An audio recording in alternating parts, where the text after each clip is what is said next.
Notre rôle maintenant, c'est détecter notre lumière et en profiter au maximum. Et quand on a un plaisir ou un désir, la porte s'ouvre encore plus grande. Vous comprenez c'est quoi la lumière? Lumière, amour. C'est pas important qui tu es, où tu es, comment tu es. Dieu t'aime.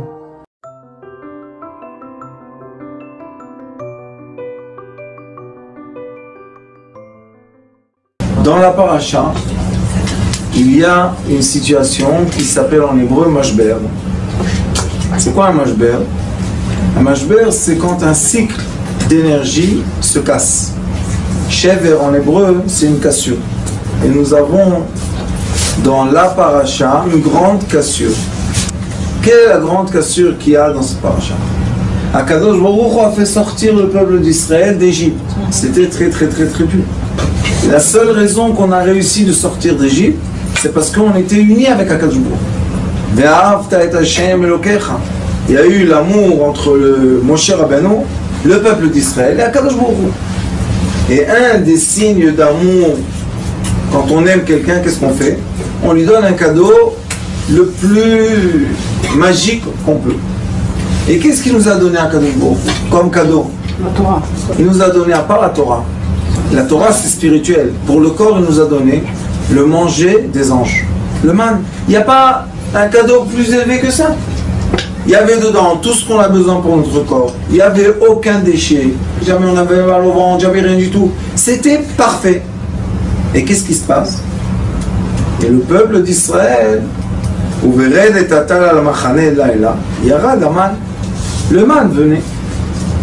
Et quand le man venait, il est écrit וישמע משה את העם בוכה למשפחותיו איש לפתח אוהלו. Tout le monde pleurait. Pourquoi ils pleuraient?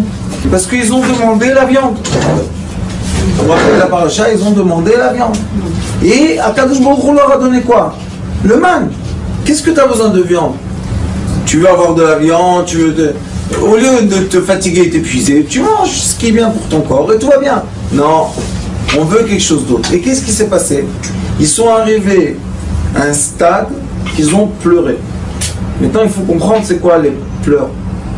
Quand on pleure, ça veut dire qu'on fait sortir de notre corps un certain oxygène en liquide.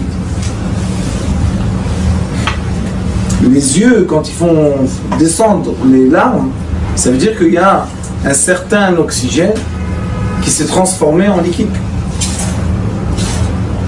Et qu'est-ce que fait le liquide dans le corps, vous savez? Le liquide dans le corps, il prend le CO2 et il l'emmène vers les poumons. Et dans les poumons, ça sort dehors du corps avec la respiration. Ça veut dire que quand on pleure, on fait sortir normalement, on fait sortir une certaine douleur. Même les gens qui disent qu'ils pleurent par joie, c'est une joie qui nous emmène à pleurer, ça veut dire qu'elle n'est pas équilibrée, elle n'est pas dans le point zéro. Et quand les gens pleurent, c'est le début d'une cassure. Donc il ne faut pas pleurer. Il ne faut pas, on pleure, parce que quand quelqu'un est décédé, on pleure que ce cours-là soit les Nishmat, Arabe. Yaakov Benessim. Kalfa Bezrat Hashem, alors quand on pleure, c'est une cassure. On est arrivé à un stade qu'on ne peut plus comprendre. Les pleurs, les larmes, c'est au-delà de la compréhension. La preuve est qu'on dit à quelqu'un, pleure maintenant. Il ne peut pas pleurer. Pourquoi il ne peut pas pleurer? Pleure. Tape des mains. Tape des mains. Lève ton pied. Lève son pied. Alors pourquoi on ne peut pas pleurer? Parce que pleure, ça veut dire qu'on est arrivé à un certain bout, que ça y est, on ne peut plus. Et là, on pleure, et les sages disent que quand quelqu'un pleure vraiment du fond de son cœur, ne peut pas avoir d'orgueil. Et le moment qu'on ne peut pas avoir d'orgueil, c'est le moment qu'on est Venafshik Afar la Koltier, on est le maximum dans l'humilité, et quand on est dans l'humilité, qu'est-ce qui se passe? On est dans une nouvelle sphère de joie, de compréhension, de savoir. Pourquoi? Qu'est-ce qui s'est passé? On avait de l'oxygène dans notre pensée qui ne nous permettait pas de réaliser et de comprendre ce qui se passe. Alors qu'est-ce qu'on fait? On met la tête entre les mains et on pleure. C'est bien de pleurer. Oui, Rabbanit. C'est le mot cassure que je... Shever, Non, mashber. je sais en hébreu, mais je ne comprends pas pourquoi cette cassure. Parce que cassure par rapport à quoi? J'explique. Voilà, Le déroulement normal de la vie est qu'il y a une symbiose entre tout. Tout s'enchaîne. Vous savez, comme une montre. Tout s'enchaîne. Et quand tout s'enchaîne intérieurement, même s'il y a des problèmes, mais ça s'enchaîne avec les solutions, il n'y a pas de problème. D'accord, on est content. On a eu un problème, on a eu une solution, il n'y a pas de problème. Mais quand est-ce qu'il y a une cassure? Quand dans un côté, le problème continue, et de l'autre côté, j'ai pas de solution. Qu'est-ce qui se passe avec les roues? Une roue va aller d'une puissance, disons, de 10 kg, et l'autre roue va être d'une puissance d'1 kg. Si on va attendre avec le temps, qu'est-ce qui va se passer? La roue de 10 kg va casser la roue de 1 kg. C'est très simple. Nous sommes exactement la même chose. Nous avons des roues intérieures de savoir, de sentiments, de connaissances, et nous avons la vie qui est pleine de surprises. C'est tout simplement comment on a réussi à faire le déroulement des choses pour qu'il passe. Et il y a des choses qui ne passent pas, qui se coincent. Et quand ça se coince, il y a des forces qui s'ajoutent. À la fin, la personne, elle dit, ça y est, j'en peux plus. Un trop plein. Un sac de... J'en peux plus. Et qu'est-ce qu'on fait? On pleure. Pleurer, c'est comme quand vous avez une montagne et il n'y a pas d'eau à boire. Il n'y a pas d'eau. C'est sec. Et la montagne est dure. Mais l'eau, vous savez qu'est-ce qu'elle fait? Elle cherche. On dit que l'eau et l'air passent dans le même canal.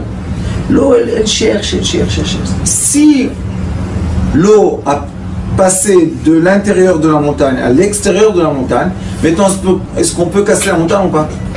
Je pense que plus facilement, puisqu'il y a une fente. Exactement comme nous. Quand on pleure, on sort de cette pierre-là qui nous coince. On n'arrive plus à résister. Et beaucoup de fois, quand les gens pleurent, prennent des décisions qu'ils n'auraient pas pu prendre avant. Beaucoup de fois, quand on pleure, on dit « Ça y est, je vais faire ça et c'est tout, je m'en fous de tout le monde. » Pourquoi tu as dû pleurer? Dis-le avant. Mais non, tu pouvais pas. Avant, on ne pouvait pas. Pourquoi on ne pouvait pas? Parce que les larmes n'étaient pas encore là. On n'a pas encore vraiment ressenti le moment de quoi? De passer l'épreuve. Il faut, c'est la vie. On est des êtres humains et on doit vivre comme des êtres humains et non pas comme des extraterrestres. Malheureusement, c'est important de le dire, que vraiment malheureusement je le dis, que la plupart des cours qu'on entend ou bien des enseignements qu'on a, c'est être au-delà de toi. Pourquoi au-delà de moi? Qu'est-ce qu'il y a de mal dans moi? Ça va pas? Toujours, sois plus riche, sois plus beau, sois plus mince, sois plus truc, sois tata. Tout le temps dehors. Et dedans, qu'est-ce qu'il y a? C'est pas bien dedans. Conclusion de la vie, c'est quoi? Si je vis ce que je suis très heureux. Quand j'essaie de vivre ce que je ne suis pas, je deviens malheureux. Alors à quoi ça sert? Avoir une voiture, très belle, c'est bien, tu prends la voiture, mais tu as des dettes dessus, 1 demi-million de chicken. Qu'est-ce que tu as besoin de cette voiture? Prends le taxi, qu'est-ce que tu as besoin de la voiture?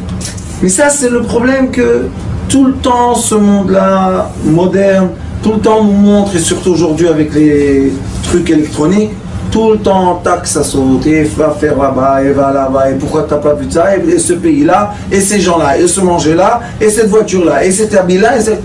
Qu'est-ce qu'il y a de mal? J'ai ma tenue traditionnelle de mes parents, de mes anciens, pourquoi je dois changer? Non, essaye ça. La personne, elle essaie, pas confortable. Mais quand même, tout le monde n'est pas confortable. À la fin, tout le monde marche comme ça. Après, on commence à avoir mal au dos. Ah, on a mal au dos, on va chez le docteur. On va chez le docteur, il te dit, mais bien sûr, ton dos est déformé. Mais c'est pas à cause de la vie. C'est parce que tu dois faire une opération. Tout le monde fait une opération. Hop, tout le monde le dos comme ça. Et à la fin, on marche dans les rues très modernes. C'est impressionnant. C'est vrai que les gens ont changé de démarche. Bien sûr. Hein? Ils ne marchent plus la même chose. Les hanches, je ne sais pas si vous avez vu, les hanches sont plus comme avant pour recevoir des bébés, puisqu'elles ne sont plus de bébés. Alors les hanches restent comme ça. Les garçons deviennent comme des filles. Oui. Mais qu'est-ce qu'on va faire? C'est la vie, c'est comme ça. Mais c'est une grande souffrance aussi à la fois. Et c'est pour ça que les gens pleurent. Et quand les gens pleurent, il y a quelque chose qui se casse. Et il y a un mashber, ça s'appelle en hébreu mashber, c'est une cassure. Regardez qu'est-ce qui s'est passé dans la paracha, vous allez comprendre pourquoi c'est grave. Parce que quand on fait une cassure comme ça, ça veut dire, écoutez bien ce que je vous dis, qu'on n'accepte pas d'utiliser la matière comme on l'a reçue. On cherche d'autres choses au-delà de ce qu'on a. On veut prendre des dettes pour s'acheter des choses qu'on n'en a pas besoin. Des gens achètent des maisons à la campagne et ils vont une fois par an à la campagne. Ça leur coûte la maison, les gens qui s'occupent de la maison, tout ça pour une imagination de quoi? Que quand on parle avec les amis, on dit « Ah, moi j'ai une maison à la campagne. » Qu'est-ce que tu s'en fous de cette maison à la campagne? Va la louer pour un mois et laisse-nous tranquille. Non, il va s'endetter. Après qu'il va s'endetter, qu'est-ce qu'il va dire à ses enfants? Je me tue pour que vous allez à la campagne. Eh papa, on arrête de se tuer. On va pas à la campagne et toi tu ne tues pas. C'est pas mieux. Mais on peut plus parce que les amis des tout ainsi. Mais le problème c'est que cette cassure crée une fente entre l'espace lumière et vous savez qu'est-ce qui entoure la lumière? L'obscurité. Et qu'est-ce qui entoure l'obscurité? La lumière. C'est des couches comme ça. C'est lumière, obscurité, lumière, obscurité, lumière, obscurité. Et chaque fois, on passe. On est dans une sphère. Si vous prenez le mot Chosher, obscurité, les lettres avant Chosher, c'est avant Chet, c'est Zayn. Avant Reish et Shin, c'est Reish. Avant Chav, c'est Yud. Ça nous donne le mot Zeri. Zeri. Zeri, c'est Aleph Vav, c'est Zayn. Ça nous donne le mot Aleph Vav Reish Yud Ori. La lumière. Ma lumière. Donc, tout ce qui est obscur est lumière. Sauf qu'on doit savoir comment passer d'endroit à endroit. On peut passer avec la joie, le point zéro, se dire, et ça c'est un grand enseignement que malheureusement tout le temps on dit aux gens, casse tes frontières, va au-delà de ce que tu es. Pourquoi? Parce que les gens, derrière la fenêtre, ils voient une lumière. Et c'est vrai qu'il y a de la lumière derrière la fenêtre. Mais il y a deux façons de passer. Il y a une façon malheureusement, que les gens ouvrent la fenêtre, c'est vrai qu'ils arrivent en bas, mais et il y a une autre façon de passer d'une sphère à l'autre, c'est le point zéro. Rentrer en joie, par tranquillité, par silence, et hop, on n'existe plus.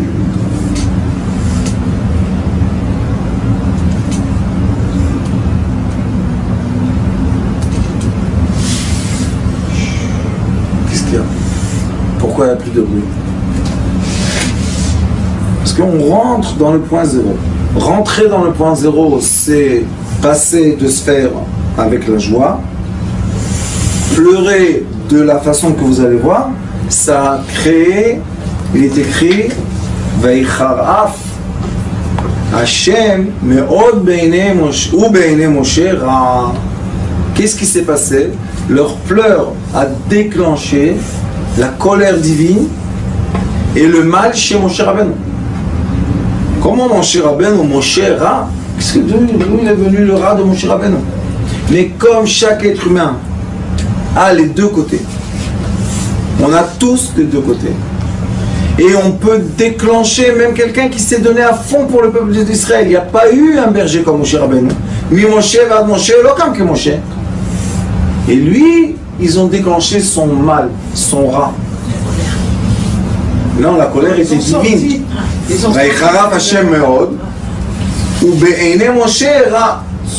Et Moshe Rabbeinu, il a regardé d'une mauvaise façon de ce qui s'est passé. Pourquoi ils ont fait ça? Tout ça parce qu'ils ont pleuré que le man, le cadeau qu'ils ont reçu, ils veulent pas. Ils veulent de la viande. Il y a eu une cassure dans les relations spirituelles entre le peuple d'Israël et Akadosh Baruch Hu. ce qu'on appelle le carré. Le Carré. carré, c'est elle a raison. pur. Le carré, c'est quand, chas v'shalom, on n'est plus illuminé. Il y a des périodes qu'on n'est pas illuminé, ça s'appelle les périodes carré. Pourquoi? Parce que quand on va monter dans le monde futur, et on n'aura plus de véhicules, on va nous montrer, tu as fait ton chemin de là à là, et à un moment, il y aura une obscurité, et tu as continué ton chemin. Les gens, ils vont dire, c'est quoi ça? En haut, on leur dit, tu veux remplir? Oui. Tu peux descendre. C'est très gentil en haut, vous sachez. Moi, j'y étais 3 fois. Ils sont très gentils, mais très gentils. Expliquez-moi, vous avez été 3 fois. 3 fois, je suis monté, je suis descendu. On a fait le voyage. Je fais le voyage, moi. Ils sont très gentils. Ils s'énervent pas, ils t'expliquent tout. C'est très gentil. Non, c'est vrai. Il y a des gens, ils ont peur. Pourquoi? Parce qu'on leur fait peur. Et quand ils ont peur, Les choses tout est obscur. C'est pas seulement obscur dans ce monde, c'est aussi obscur dans le monde futur. Ça me bouleverse chaque fois que j'entends des gens qui parlent d'en haut et qui disent qu'on leur a fait du mal en haut. Pourquoi ça me bouleverse? Je vais vous dire pourquoi. Parce qu'en haut, il n'y a pas de matière. Comment on fait mal à une lumière? En haut, croyez-moi, on ferme les yeux, dernière respiration avec méditation. Hop. Et qu'est-ce qui se passe? On a les 5 sens qui continuent leur chemin. Très simple. Pourquoi on n'est pas stressé d'être dans le corps? Vous savez que le corps, c'est pour l'âme une souffrance d'un côté. Mais de l'autre côté, je vous ai déjà dit beaucoup de fois, seulement avec le corps, on peut faire des mitzvot, des bonnes actions. Alors le corps, c'est bien ou c'est pas bien? C'est bien. Mais bien sûr que c'est bien. Ils nous cassent la tête.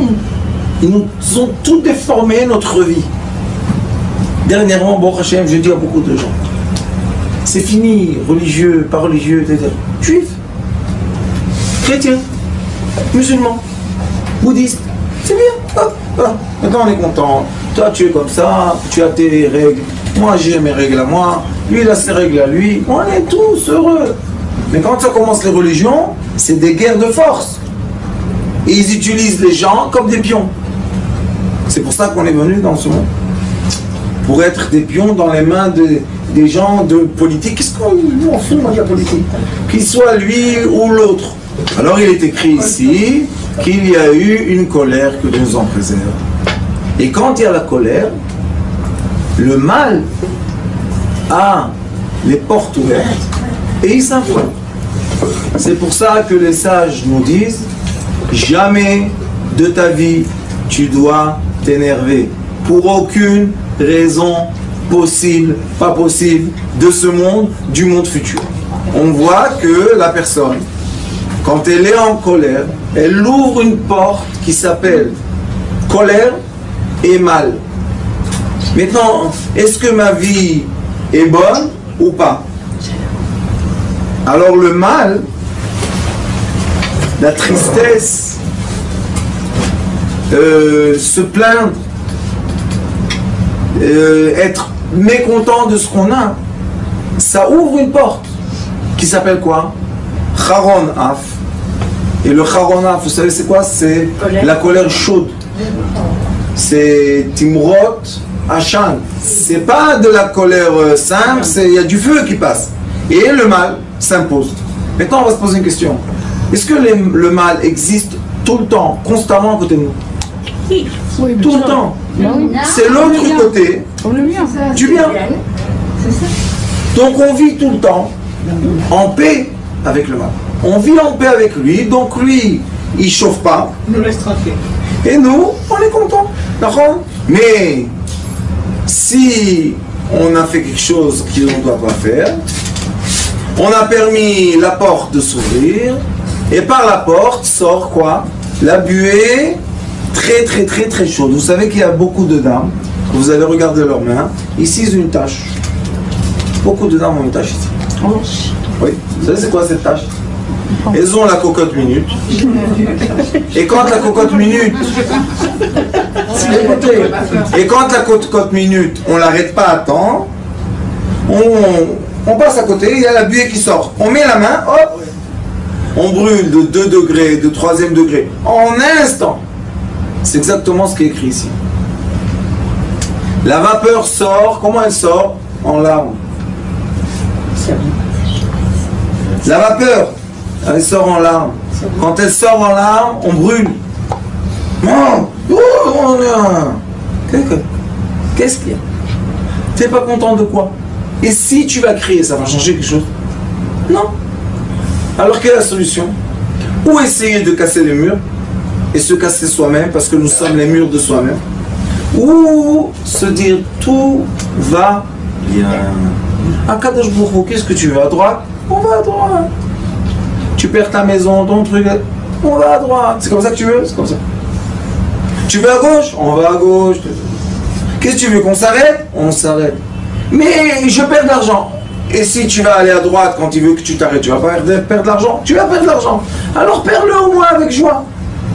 Les sages disent, quand quelqu'un voit que son argent commence à partir, qu'il donne tout à la tzedaka.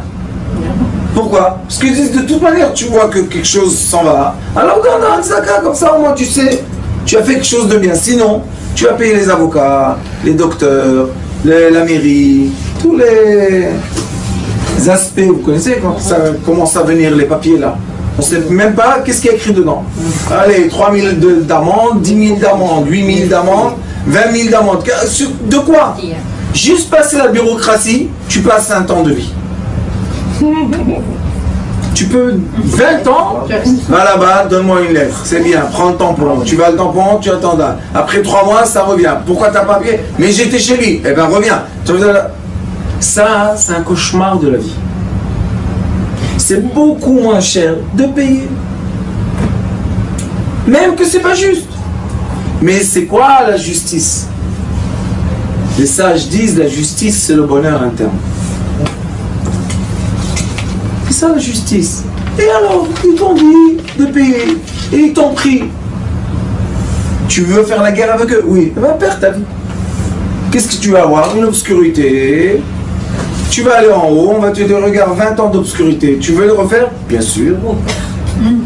Bien sûr qu'on veut le refaire, parce qu'on veut la lumière. Et on redescend, ça va. Et qu'est-ce qu'on retrouve? La même lettre, avec le même amende, le même truc, Et si on s'énerve cette fois-ci, il n'y a pas de problème. On remonte en haut. Le Zohar Kadosh dit que les gens peuvent faire des tours comme ça des milliers de fois. Je croyais qu'on avait que 3 fois de... Non, on va banner.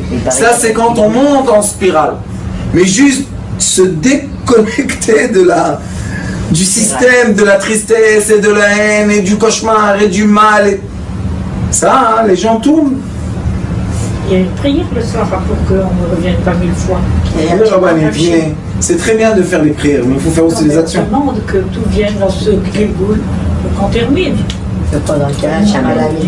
Et dans cette paracha, il y a un texte que moi je lis tous les jours et qui est très positif. Je suis étonnée que le mari et le marvé, tout le monde reçoit ce qu'il doit recevoir. Oui, mais Rabbanit, quand nous on étudie la paracha de la semaine, on veut en sortir un caractère.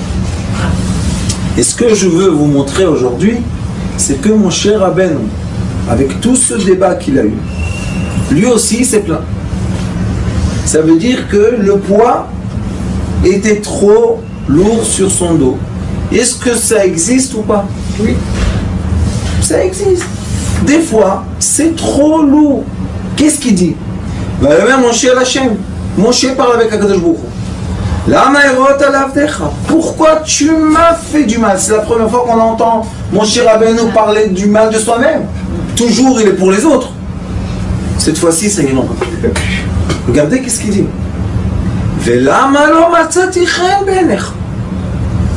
Est-ce que je te plais pas? Tu as dit, il n'y a pas plus bien que toi. Alors pourquoi tout ça? Qu'est-ce que je... Vous savez quelle frustration, mon cher Rabbeinu. Ça y est, il a fait sortir le peuple d'Israël. Ça y est, il les a fait sortir d'Égypte. Ils ont passé la mer. Ils sont tous ultra riches. Vous savez quoi? Plein d'or, d'argent, tout ce qu'on veut. Ils reçoivent le manger des anges. Qu'est-ce qu'on veut de plus? Tout près, il n'y a même pas besoin de cuisiner. Et ils pleurent. Ils pleurent. Qu'est-ce que vous pleurez? Et pourquoi ils s'énervent, mon cher Rabbeinu? Parce que quand eux, ils ont pleuré, la colère divine a commencé à... C'est comme une trompette. Ta, ta, ta, ta, ta, ta, ta. Alors mon cher Rabbeinu, qu'est-ce qu'il dit? Pourquoi tu me fais du mal à moi? Il a fait du mal à tout le monde, pas à toi. Mais lui, c'est lui le peuple. La soum, c'est quoi le mal? La soum et massa kol ha'am hazeh alay. Pourquoi tu as mis le poids de tout ce peuple sur moi? Et c'est quoi la frustration? C'est qu'il dit, comment de ma bonté est sorti du mal? Combien de gens ici connaissent cette sensation? J'étais tellement gentil, pourquoi comme ça? C'est pas facile à vivre. On fait du bien, allez, les mitraillettes. Et à la fin, on n'est pas mort en plus. On est mitraillé, on n'est pas mort. Ça, on dit, bon, au moins on meurt, ça y est, on est content. Non, tu restes en vie. Et qu'est-ce que je vais faire maintenant? Et là, sachez qu'il y a deux solutions. Alors il dit, Anochi, hariti et kol ha'am hazeh. Il lui dit à Kadosh Baruch Hu, lui dit, mon cher Rabbeinu, est-ce que moi, j'étais enceinte de tout ce peuple? Quoi, ils étaient tous dans mon ventre? N'empêche que quand il est né, il est écrit que tout le peuple d'Israël est né. Imanochi la Théo, est-ce que c'est moi qui l'ai accouché? Ki tomar eleu alay, seo bechikecha. Si tu veux que je le prenne dans mes mains, je dois être sa maman, son père, mais je ne suis pas son père. Kaasher issa omen et atinok al adama asher nishbata velo tisa ota levadcha. Maintenant, Akadosh Baruch Hu dit à mon cher Rabbeinu, tu le prendras plus tout seul. Et je vais vous donner un exemple dans les affaires. Quelqu'un a eu une idée magique. Quoi comme idée? Par exemple, faire des glaces aux poissons. C'est comme peut-être Salomon. Tu veux quoi, du thon? Moi j'aurais pas mangé ces glaces, mais disons. Tu te mets un peu du piquant, un peu de trucs. Ou bien il prend le casse-croûte tunisien là, ou le fricassé, il te le rend en glace. Tu manges en glace. Glace à la Keila. Keila. C'est meilleur. C'est meilleur. Disons qu'il aurait cette idée, d'accord? Et il commence. Comment il commence? Il fait pour Shabbat des glaces, on a tout en frigidaire. On donne les gens manger de la glace. Et ça commence à marcher. Ça marche. Il fait la nuit, il fait les glaces. Le matin, il fait le vendeur. Après-midi, il livre. Dimanche, il fait la caisse. C'est bien. Il fait tout.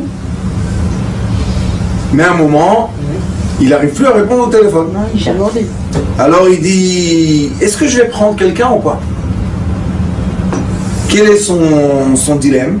Si je vais payer maintenant un salaire à quelqu'un, est-ce que je vais produire assez de glace pour lui payer son salaire? C'est un dilemme. Il ne sait pas, il commence à quoi?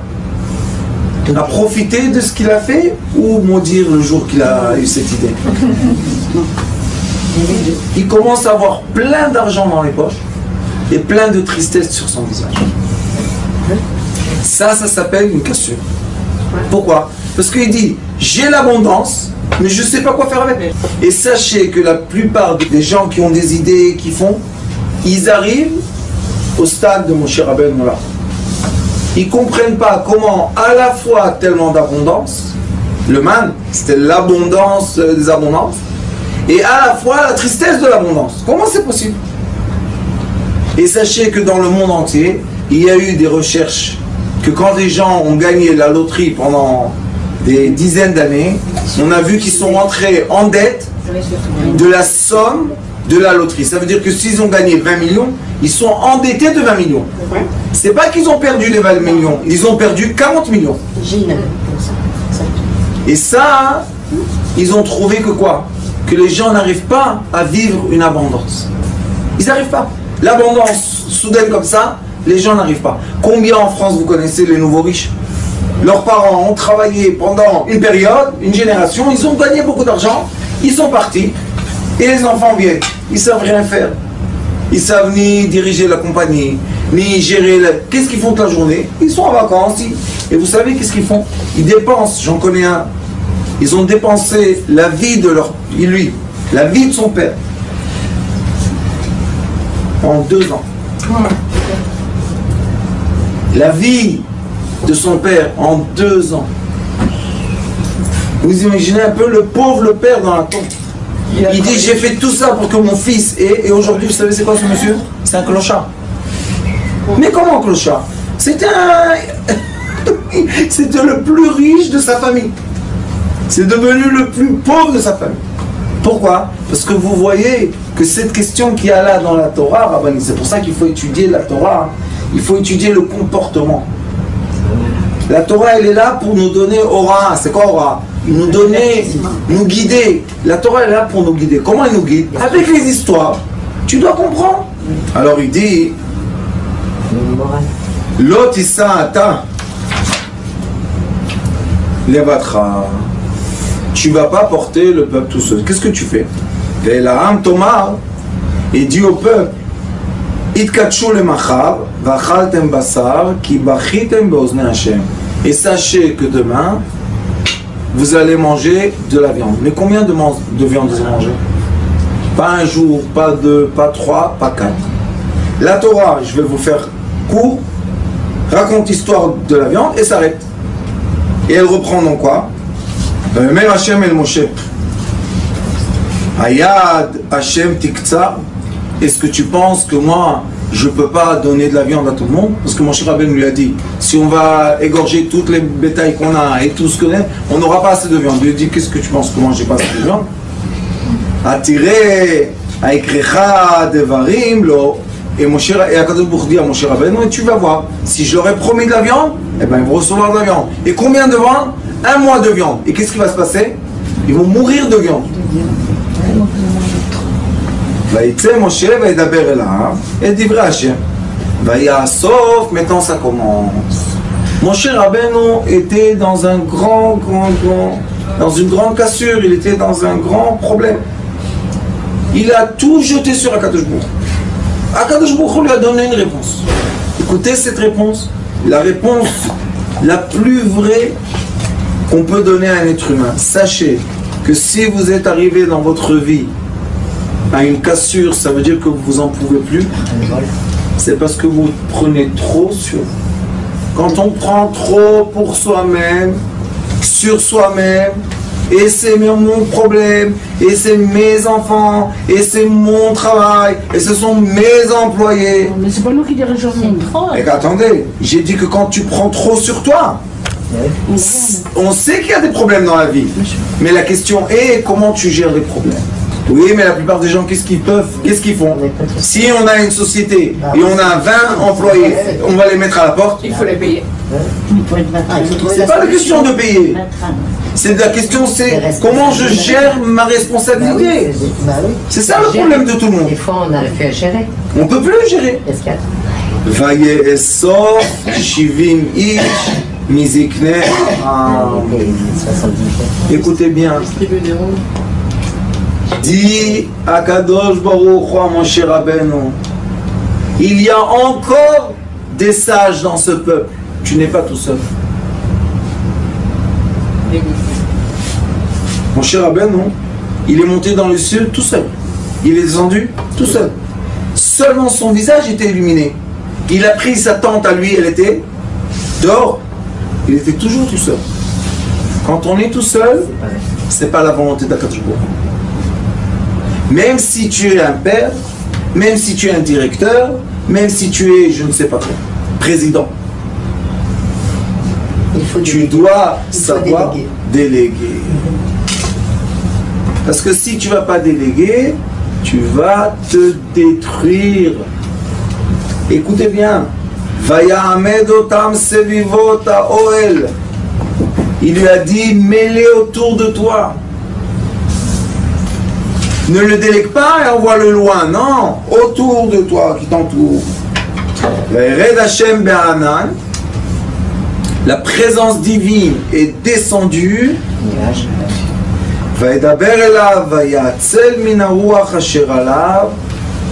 Akadosh Baruch Hu, l'esprit qui était toujours sur Moshe Rabbeinu, cet esprit-là, il a fait descendre sur quoi? Sur tous les 70 sages.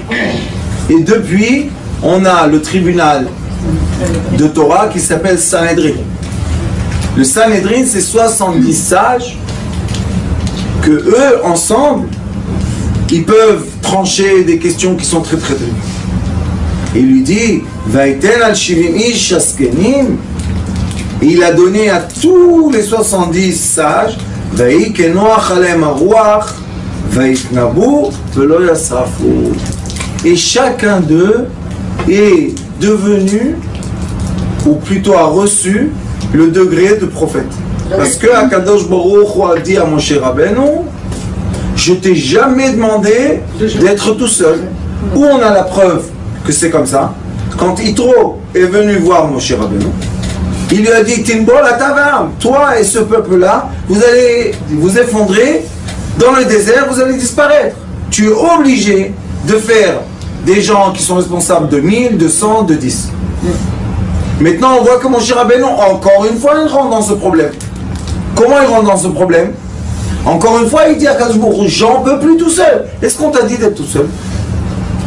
Non. Mais comme tu n'as pas compris la première fois avec les dirigeants de 1000, 200 et de 10, et bien maintenant, tu vas prendre 70 personnes qui ne sont pas les mêmes. Hein. Ce ne sont pas les mêmes directeurs. Tu vas prendre 70 personnes, tu vas les mettre autour de toi, et je vais leur donner la prophétie que tu as, je vais leur donner à eux. C'est vrai que c'était pas la même façon parce que Moshe Rabbeinu regardait par la lumière directe et eux regardaient par la lumière qui rebondissait de l'obscurité. C'est pas la même chose quand on regarde un film sur l'écran et un film qui sort du projecteur. C'est pas la même chose. Quand on regarde le film qui sort du projecteur, tout est bleu ou blanc. Mais quand on regarde sur l'écran, il y a l'image, il y a tout ce qu'il faut. Et Moshe Rabbeinu regardait direct vers Akadosh Baruch Hu, PLP Adaberbo, face à face. Et les autres, c'était face à arrière. C'est bien. Pourquoi? Parce qu'ils ne pouvaient pas supporter la lumière comme Moshe Rabbeinu. Mais Moshe Rabbeinu qui a reçu cette lumière magnifique, non plus ne pouvait pas la supporter. La preuve, il a pleuré. Ça l'a renversé. Alors qu'est-ce qu'on fait quand on s'écroule? Permets de recevoir de l'aide. Permets-toi. Les gens autour de toi peuvent t'aider et veulent t'aider. Pourquoi tu dis non? À cause de l'orgueil. Chas v'shalom de dire Moshe Rabbeinu de l'orgueil, je parle de nous. Mais quel est le problème? Moi, qui toi? Tu es une onde qui passe dans ce monde 120 ans et tu t'en vas. Hein, qui toi? Mais j'ai fait. Non. Et quand on étudie le business, il y a des études comme ça, et on étudie la partie des promoteurs, sachez qu'il y a une loi dans le monde qui dit ceux qui ont mis en place une affaire sont obligés de laisser leur place à d'autres pour diriger l'affaire après qu'ils l'ont mis en place. Il y a la période de mettre en place quelque chose, il faut des gens qui sont qui? Nos amis indigos, parce que ceux-là ils sont comme ça, des guerriers, mais après quand l'affaire est en place, et il y a les rentrées, il y a les sorties, et on sait que ça se stabilise, l'indigo ne peut pas être dans la stabilité. Moshe Rabbeinu ne pouvait pas être dans la stabilité. Qu'est-ce que c'est cette histoire? Ils ont faim, ils n'ont pas faim. Qu'est-ce que c'est ça? Tiens, toi, Kadosh Baruch Hu. Indigo, c'est quoi? Il y a Google. Vous faites Google Indigo et il vous raconte plein d'histoires. C'est très magnifique. Ou bien sur la chaîne Sidrei Chaim, il y a un film en anglais, en français, en hébreu. Et ces gens Indigo-là, ils ne peuvent pas tenir une affaire. Pourquoi? Parce que leur caractère est quoi? Toujours monter au-delà. Et les autres, leur caractère est quoi? Prendre ce qui est stable et le maintenir. C'est pour ça que des fois on a besoin des gens qui savent passer de vitesse, et c'est pour ça qu'il y a beaucoup dans le monde franchise. Vous savez c'est quoi cette franchise? Tu fais une bonne affaire et après tu franchises, après tu multiplies. Chaque fois que tu vas ouvrir quelque chose, tu as besoin de l'indigo. Mais quand tu dois stabiliser l'affaire, pas du tout indigo. Tu as besoin des autres qui sont le cerveau gauche. Pourquoi? Qui viennent tous les matins à 8 heures au travail. Et ils vont voir ce qui se passe, les entrées et les sorties. Et ils vont faire de l'ordre. Et tous les étagères vont être bien propres. Et il y aura un prix sur tous les produits. Et on va savoir comment on les produit. Et on n'a pas besoin de toi. Qu'est-ce qu'il fait l'indigo? Il se sent rejeté, le pauvre. Il pense que eux, ils sont contre lui. Mais en vérité, qu'est-ce qu'ils lui disent? Mais nous, les 70 sages, et comme ça, toi, tu as quitté. Il y a les gens qui s'occupent des problèmes du peuple d'Israël. Ça y est. Maintenant, je vais vous dire quelque chose sur le monde. Vous savez que quand on étudie une certaine règle, on doit voir est-ce que cette règle-là, on peut l'assumer sur la vie, la vraie vie. Sachez que dans tout le monde entier, je ne parle pas seulement des Juifs, il y avait pendant toutes les générations des gens comme Moshe Rabbeinu. Pas Moshe Rabbeinu, mais des gens forts qui ont sauvé leur peuple, qui ont sauvé leur pays, qui ont fait... Seuls ceux qui ont permis à un tribunal ou une assemblée de diriger les choses après eux, c'est les seuls qui tiennent jusqu'aujourd'hui. Ceux qui voulaient être les seuls leaders tout seuls, quand ils sont morts, qu'est-ce qui s'est passé avec leurs troupeaux? Ils s'éparpillent. Dans le judaïsme, nous avons le même problème. Aujourd'hui, il y a le même problème. Les gens veulent être à la tête, mais ils oublient que quand ils vont partir, s'ils n'ont pas laissé un tribunal et un successeur, le troupeau va, le pauvre, il va se perdre. Pourquoi? Parce qu'il a besoin d'un successeur. Baruch Hashem, quand on étudie de cette façon la Torah, on comprend que cette cassure de Moshe Rabbeinu, il n'a pas fait pour lui-même. Pour qui il a fait? Pour toutes les générations futures. Et il est écrit dans le Zohar Kadosh que tous les leaders du peuple juif, toutes les générations, sont une étincelle de Moshe Rabbeinu. C'est lui qui leur donne la force et le courage de faire ce qu'ils font. Vous savez, c'est pas facile de prendre un troupeau de gens perdus et les mettre dans une voie. C'est difficile. Mais quand tu vois que tu n'arrives pas à tout seul, ça veut dire que tu es arrivé au sommet. Et maintenant, dans ce sommet-là, tu dois donner la force à une assemblée de diriger le peuple. Vous savez qu'avant, dans la halakha, il est écrit que quand on est parti du temple, cet exil-là, la troisième, quand on est parti du temple, alors ça s'appelle Sheva Tovei Ha'ir. Il y a dans la halakha, ce sont dans, si disons, on est dans une petite ville, et il n'y a pas un rabbin. L'assemblée, même s'il y a un rabbin, l'assemblée c'est les 7 personnes qui sont ou les sages ou les riches. Et c'est eux qui décident toutes les décisions de la communauté entière. Maintenant la communauté peut dire, mais qui l'a mis celui-là? Pourquoi il se vante? Change. Et il y a des gens dans ce monde, sachez qu'il y a dans ce monde des caractères qui s'appellent, dans les affaires on les appelle le numéro 1 et le numéro 2. Sachez ça. Il y a des gens dans ce monde qui seront toujours le numéro 2. C'est quoi le numéro 2? Le numéro 2, c'est quelqu'un qui peut gérer, qui peut diriger, mais il ne prendra jamais les décisions tout seul. Jamais. C'est quoi le numéro 1? Il prendra toujours les décisions tout seul, mais il n'arrive pas à être le directeur de quelque chose. Il n'arrive pas à prendre les choses en routine. Il ne peut pas supporter la routine. Mais lui, quand on doit prendre une décision, il te dit on va à droite. Qu'est-ce qu'il y a? On va à droite tous. C'est bien que tu as dit qu'on va à droite. Mais après, il faut s'occuper des gens, il faut s'occuper des factures. Toujours dans les cours, il y en a un qui est le leader et l'autre qui doit faire la routine. C'est la vie. Pourquoi c'est la vie? Vous savez pourquoi c'est la vie? Parce que le monde est fait de 2 sphères, l'opposé l'une de l'autre. Donc une force. Mais le monde tourne. Comme une montre, il tourne. Il ne bouge pas, il tourne. C'est quoi ça? La force qui le fait tourner, c'est la force de répétition des gens de numéro 2. Et la force qui les tient en polarité, c'est la force du numéro 1.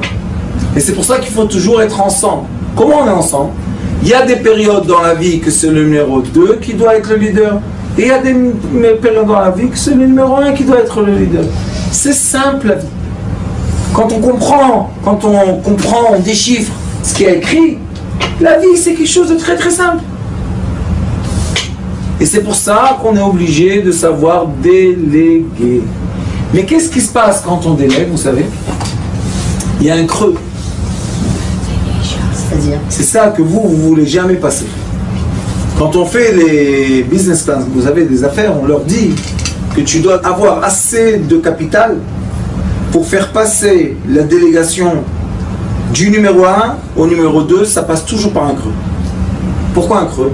Parce que on n'est pas encore exactement dans la direction de l'Assemblée, parce qu'encore le numéro 1 est là, et on n'est pas non plus avec le numéro 1, parce que c'est l'Assemblée qui prend le relais. Et il y aura toujours un creux. Toujours, toujours. Il faut savoir que le creux ne fait pas peur. Pourquoi? C'est une étape. Il y aura toujours un creux d'argent. Dans la famille, il y aura toujours un mashber. Il y aura toujours une cassure pour que un passe à l'autre. Parce que les énergies ne sont pas les mêmes énergies. Et c'est pour ça que le peuple d'Israël, chaque fois qu'il y a des dirigeants qui changent, l'économie baisse. Regardez, même Moshe Rabbeinu, même Moshe Rabbeinu, qui était le leader des leaders, jusqu'à quand qu'il viendra Mashiach, même lui, on a dit le mot Ra. Pourquoi? Parce qu'à la fin du compte, ce sont tous des êtres humains.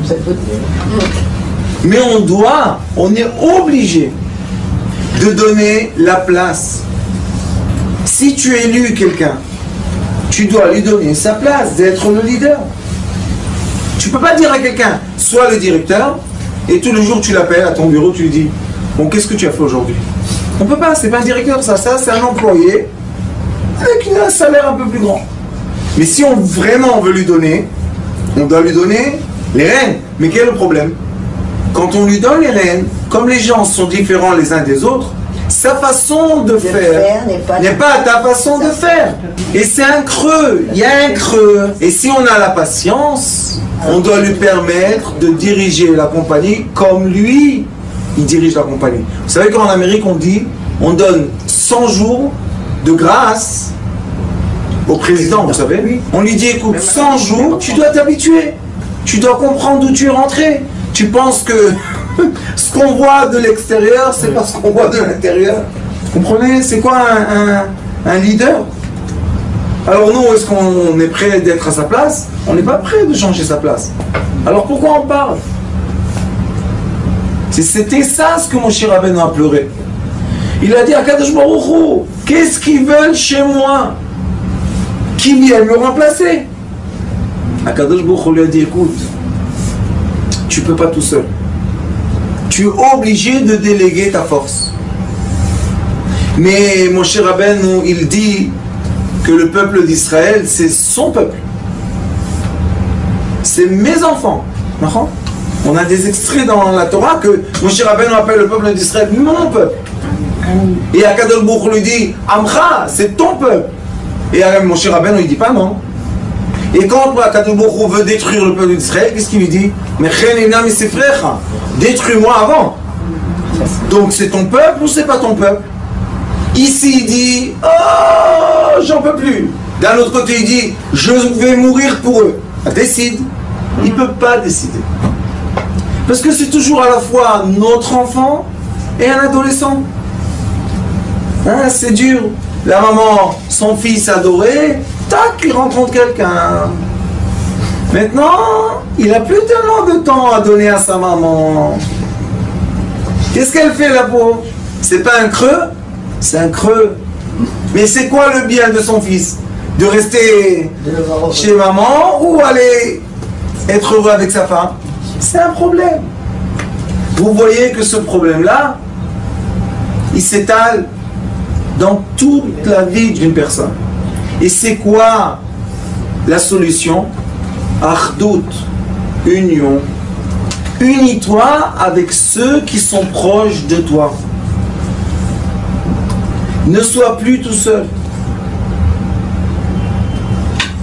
Et quand on accepte ça, on voit des miracles. Vous savez, beaucoup d'années, je parle avec des couples. Et la plupart des problèmes des couples, vous savez c'est quoi? L'argent.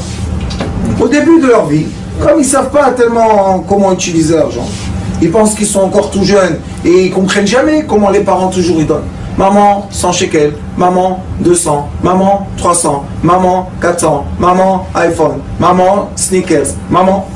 D'où elle a maman l'argent? Elle-même elle ne sait pas d'où elle a l'argent.